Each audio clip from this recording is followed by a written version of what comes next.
It is only in this part of the world that someone will hear that you are running a 9 to 5 job and earning $200 a month, and then they'll look at you as a god.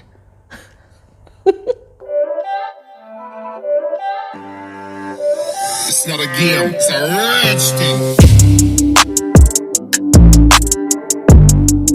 Hey guys, you're welcome back to my YouTube channel. My name is Gloria Elijah and this is Frankly Speaking with Glory. This is the girl with the tea. And this morning guys, my tea is burning my hand. But this video is inspired by a conversation that I had with a friend yesterday. So that conversation was kind of like, it wasn't really an eye-opener, but it just sort of dawned on me that, trust me, this is actually the reason why a lot of Nigerians are running away. I would have used the word migrating, but no, people are not migrating. People are running away. People, they jackpot come off for this country, you know. So it's really crazy. So I'm just going to share bits and pieces of that conversation and just tell you guys what I think, what I feel. And please, you know how we do it over here. This is an open-minded space. Feel free to drop your own thoughts and contributions in the comment section below. Let's start. So yesterday I was having a conversation with an acquaintance and we're just talking about jobs that we've done. I was sharing my own experiences. This person was also sharing his own experiences. And it turned out that this person has actually lived in different countries around the world. The person has lived in Germany, has lived in the USA, in South Africa, in the UK. The person is Nigerian, of course. And then the person finally settled in Canada, where he has currently created a life for himself and he's doing really well. I mean, thankfully for him, he is working in a very big company and he is also holding the position of a top shot in that company. So we're just talking and then I went on to share my experience working in my most recent 9 to 5, and I told the person how much I was earning as at that time. Guys, this dude paused and had a good laugh. This person laughed so well and I was looking at the person strangely like, why are you laughing? And the person was just laughing and laughing and laughing. The person was like, you don't mean it. I said, don't mean what? The person was like, you don't mean it, like you were actually earning 104,000 naira a month. And the guy asked, how many hours were you doing in a day? So I said, okay, I will resume work by 9, I will close by 4:30 or 5. And the guy was just doing his calculation and he was just laughing. And he went on to rant about how crazy and how marginalized I had been. He went ahead to say that that was pure slavery. Like, how would you be doing a job of that nature and you were earning that miserable amount and you were working Mondays to Fridays, you know? So the guy was just going on and on. I'm like, okay, what do you expect? I mean, this is Nigeria. This is what I was earning, you know? And he said, yeah, even though that it's too small. I'm like, I said, me, I was even considering myself to be lucky because there were so many other people whom I knew who were earning less than that amount in a month. I knew of a particular person that was earning 80,000, 75,000 naira a month. And it's a typical thing around here in this part of the world. Employers, they love cheap labor. No single employer would want to spend more than even 100,000 naira as salary for someone who is 3 years fresh out of university. You know, so it's that common around here. And if you do your calculations in dollars, it's really small. So this guy was just seriously doing a lot of calculations and he was like, oh, so let's assume that you, the time when you worked with that company, you worked with them for 2 years and then calculating your salary in dollars, it's literally the same thing because these days, dollar is about 470. You know, so when you do the calculations, you were literally earning, let's say, 200 and maybe $3 or $204. You know, like, it doesn't really make sense, guys. She didn't catch me. Anyways, that was the conversation I had with this person. And then when I got back home, like, it put me into a very, very deep thinking space, and it just dawned on me that, guys, this is actually the reason why a lot of Nigerians are seriously running away from this country. This country is hard and terrible for young people like me and you. I'll give you a few reasons why some Nigerians are running away to Canada. One, this country does not give you hope. Guys, no matter what you do, you cannot look at this country and say that, oh, in 5 years' time, this is the future of Nigeria. In 5 years' time, this is what I'm going to become in this country. Guys, anybody that tells you that, well, I don't know from which perspective the person is seeing it from. You can have your own visions, you can have your own goal. But you see, this country as a whole, this Nigeria as a whole, Nigeria does not really give you hope. You have your own hope that you are nursing. But this country as a whole, you don't even see the light at the end of the tunnel. Guys, it gets so bleak. Why? Because everything around you is so uncertain. There is no certainty in this country. You cannot wake up this morning and be sure that this is what is going to happen, this is what you're going to do. There's no systematic approach to anything in this country. So a lot of Nigerians, they've discovered that, and they've realized that that is not the kind of life that they want to live. So for them, even though the code is going to finish me out there in the Western world, let me run away and go. So that is part of the reasons, or probably one of the major reasons why a lot of Nigerians are relocating to Canada.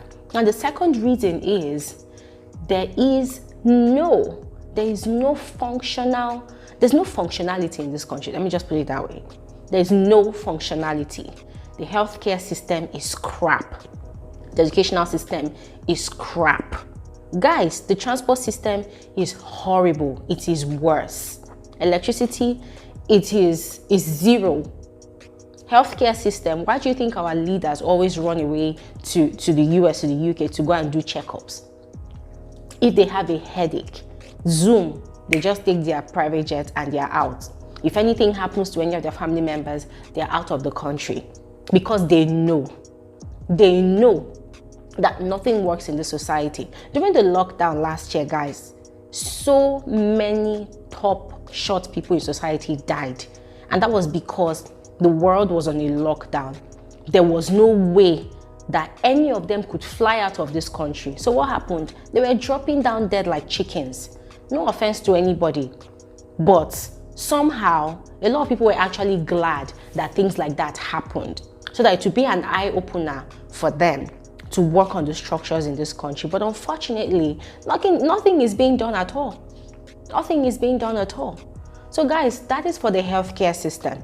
The educational system, that one is zero.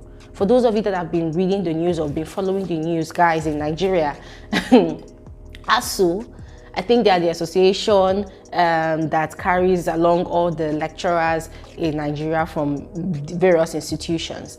They've been on strike for the past 9 months. And then in December, they called off the strike. And then I asked my brother, who is actually in university, and he said that, oh, they said because of the corona pandemic that's still ongoing, the second wave, that schools are still on lockdown for January, so they have to wait till February. If it doesn't work out again, oh, they have to go on another strike again. My brother is in his final year. He has finished his project. All that is remaining is for him to stand in front of a panel of lecturers and defend his project. Dude is tired. Me, I don't tell her, say, go find work, do. Because if you wait for this country, you'll be miserable. I've told him, just pretend as if you are a graduate. Carry yourself, go and learn other things. I've told him, go and learn other skills, go and learn this and that, go and learn this and that, and just move on with your life. Any day that the universities decide to open up, then you go and defend the project. After all, in this country, no be waiting you study for school, now go give you money. It is not what you study in school that's going to put food on your table. The transport system is very, very frustrating. Guys, you cannot calculate at the end of the month how much you want to spend on transportation navigating Nigeria or Lagos. Why? It's not certain. It keeps on fluctuating. especially if you live in a place like Lagos that is very, very congested. Everywhere is so congested. Today, the Bus Drivers Association, they can wake up in the morning and then decide that today they want to be collecting 50 naira from point A to point B. Tomorrow, maybe they will have a meeting or they'll have a riot and they'll decide to increase it to 200 naira. So guys, it's very frustrating, you know. And then guys, aside that one, is it about the laws, the regulations that our leaders make every time in this country? It does not and has never favored the masses. Every law that they make, it's always laws that favors them. So guys, Nigerians, especially Nigerian youths, they've seen all these things and they've realized that, if you continue like this, there is no hope for you. In fact, your children will be born and they will come and face the same level of hardship. So what is the way forward? Leave. You know, some people will say that, oh, Nigeria is our home, we need to stay and fix it. I don't understand. What are you using to fix the country? Is it the resources that you personally do not have? So there's this two different school of thought, because I've actually spoken to a lot of people about this whole thing. So there's this school of thought that says that, oh, stay in the country and work on the country, work on the system. And then there's this other school of thought that believes in, no, go out into the Western world, learn how things are done in a very functional way out there. And then when you've made it, come back and fix the society. But then, is that possible? Because I've seen people who have traveled out there to the Western world and they love it over there. They see that things are very much more functional over there and they would rather just stay put wherever they are. And then those people who are actually here, most of them do not even have the resources to even move out if they wanted to. I mean, you think if it is that cheap or if it is that easy, you think half the population of this country will still remain here? Or everybody would have run off. You know, so guys, it's a very crazy situation out here. So a lot of times when I pass the visa processing building on the island here and I see the crowd, I see the number of people who are just gathered at the gate with papers, taking passport photograph, you know, they are just standing there under the hot sun.